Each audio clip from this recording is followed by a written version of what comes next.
जब आप life insurance policy लेते हैं तो रेगुलर प्रीमियम एंडाउमेंट पॉलिसी में आपको प्रीमियम का भुगतान करने के लिए मंथली, क्वार्टरली, हाफ ईयरली और ईयरली ये 4 मोड के विकल्प मिलते हैं। आप इनमें से किसी भी एक मोड को चुनकर प्रीमियम पे कर सकते हैं। इसके साथ ही आपको ये भी चुनना होता है कि आप पॉलिसी में प्रीमियम का भुगतान कैसे करेंगे। इसके लिए आपको 2 विकल्प मिलते हैं। पहला, आप खुद कैश या चेक देकर प्रीमियम का भुगतान कर सकते हैं। दूसरा, आप अपने बैंक से नच के माध्यम से तय डेट पर प्रीमियम कटवा सकते हैं। प्रीमियम भुगतान के दोनों तरीकों के अपने अपने फायदे हैं। फायदा इस बात पर निर्भर करता है कि आपने अपनी जरूरत अनुसार अपने लिए सही विकल्प चुना हो। गलत तरीका आपकी पॉलिसी का प्रीमियम बाउंस होने, पॉलिसी लैप्स होने या लेट फी लगने का कारण बन सकता है। अब सवाल ये उठता है कि लाइफ इंश्योरेंस प्रीमियम भुगतान के दोनों तरीकों के बीच क्या अंतर है और दोनों तरीकों में से आपको किसी एक का चुनाव कैसे करना चाहिए। अगर आप अपनी पॉलिसी में प्रीमियम का भुगतान खुद करने का विकल्प चुनते हैं तो आप ड्यू डेट पर, उससे कुछ दिन पहले या कुछ दिनों बाद ग्रेस पीरियड में कभी भी प्रीमियम पे कर सकते हैं। यहाँ आपको प्रीमियम पे करने के लिए अच्छा खासा समय मिल जाता है। इसके अंतर्गत आप कई तरीकों से प्रीमियम पे कर सकते हैं, जैसे किसी भी नजदीकी ब्रांच में जाकर, ऑनलाइन इंश्योरेंस कंपनी की वेबसाइट से, इंश्योरेंस कंपनी की एप्लीकेशन से या किसी थर्ड पार्टी ऐप से जैसे कि पेटीएम, फोन पे इत्यादि।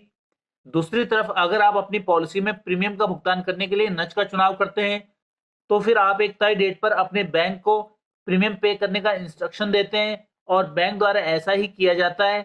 अगर आपने अपनी पॉलिसी के प्रीमियम का भुगतान खुद करने का विकल्प चुना हो और आप ड्यू डेट तक प्रीमियम पे नहीं कर पाते हैं तो फिर आपको प्रीमियम भुगतान करने के लिए मंथली मोड वाली पॉलिसी में 15 दिन और क्वार्टरली, हाफ ईयरली और ईयरली मोड वाली पॉलिसी में 30 दिन का ग्रेस पीरियड मिलता है।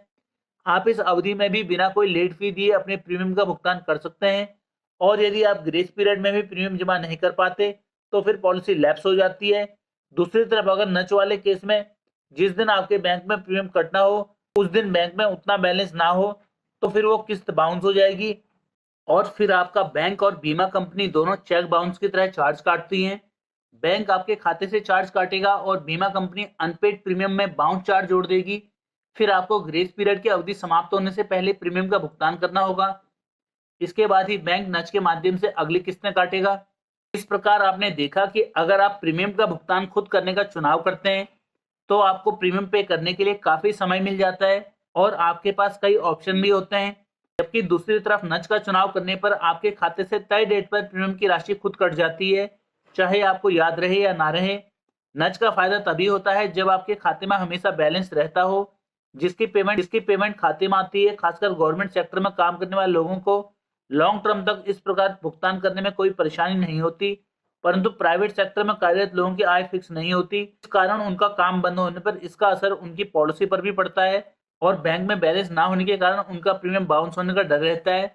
ऐसे में उनके लिए नच नुकसानदायक साबित हो जाता है। का भुगतान खुद करते हैं तो उनको ड्यू डेट के बाद भी प्रीमियम भुगतान के लिए अच्छा खासा समय मिल जाता है। दोस्तों, आज इस वीडियो में बस इतना ही। वीडियो में दी गई जानकारी पसंद आने पर इसे लाइक करें और चैनल को सब्सक्राइब करें। मिलते हैं अगली वीडियो में इसी तरह की कुछ नई जानकारियों के साथ। पूरा वीडियो देखने के लिए धन्यवाद।